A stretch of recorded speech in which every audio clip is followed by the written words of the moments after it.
My name is Kat. I'm from Boulder, Colorado, and my ears are like rubber bands that are about to snap. I went to Catholic school my whole life. I didn't feel like I fit in, but I still wanted somewhere to fit in. My parents weren't getting along either, and I think part of my inclination towards tattoos and piercings was to kind of get away from all of that. So I started modifying my appearance with piercings and tattoos and stuff. I started stretching my own ears. I didn't have a clue what I was doing by myself, and that's when I discovered earlobe scalpeling. Earlobe scalpeling is essentially the process of removing a part of your earlobe tissue in order to enlarge your stretched earlobe piercing. The person who did this scalpeling on me had at it, and I walked out of there. I went from 1 inch to 1 inch and 3/8. Brilliant me thought it would be a great idea to have it cut between the two to make my one hole larger and then take out the rest of them. Who did that? It was the piercer.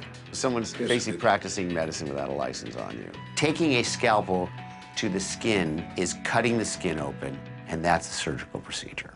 That's why you not only distorted your earlobe, right, but well into the ear itself where the cartilage is. Exactly. So this is much more advanced than the typical sort of earlobe distortion we see from this progressive dilation. Kathleen has stretched her earlobe so much that it's extended further up into the ear itself and made reconstruction very difficult. It may not be the best idea. What are your goals exactly? If I could have some semblance of a normal earlobe. So you're done with this whole thing? Yeah. You know, I think we need to do, we need to go to exam room.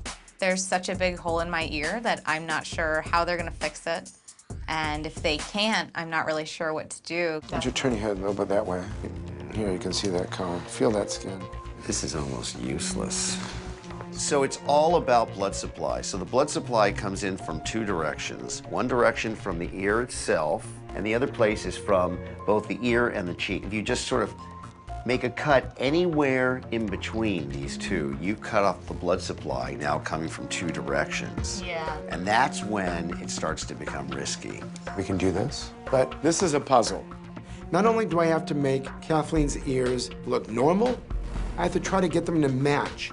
It's gonna take a lot of precision and time. Number one, you know that it's never gonna look like your sister's ears. 2, there's a risk that part of this earlobe, especially on the right, can just die. Turn black, fall off, and that's it. Right. I think I realized that the blood supply could be compromised to that area almost immediately after I had my earlobe scalpeled.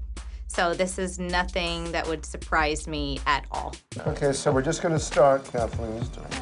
For Kathleen's procedure today, I'll begin by making incisions inside the lower portions of her stretched ears. Next, I will add stitches and attempt to contour her lobes into a normal shape. And my goal is to give her proportionate looking, similar, symmetric earlobes. So both ears look pretty similar, and they're pretty symmetric, maybe about 1 millimeter off. I thought I'd pretty much walk out of here maybe being about 50% happy. Yeah. Now we have to just watch the blood supply. Thank you, Dr. Nassif. My pleasure, Kathleen. Oh my God. No way. See, I knew it. Does it look normal? Looks like a real ear. Probably looks like your old ear. Yeah, it does. Before surgery, my earlobes were so big and stretched out. I used to be able to like move my head and my plugs smacked me in the side of my head. But since my surgery, I feel really light. It's a noticeable change. I am not missing my earlobes. Before surgery, my ears looked like rubber bands, but you can't snap these anymore. No one's ever gonna look at your ears again. No. Because now they look normal. I'm so excited. Thank you, guys. I am so excited at how my ears look. It's gonna really help my career because I think, honestly, people will take me more seriously. And I think Dr. Nassif did a fantastic job. Excited. Yes. I'll see you later on. Awesome. Come down. Thank you again.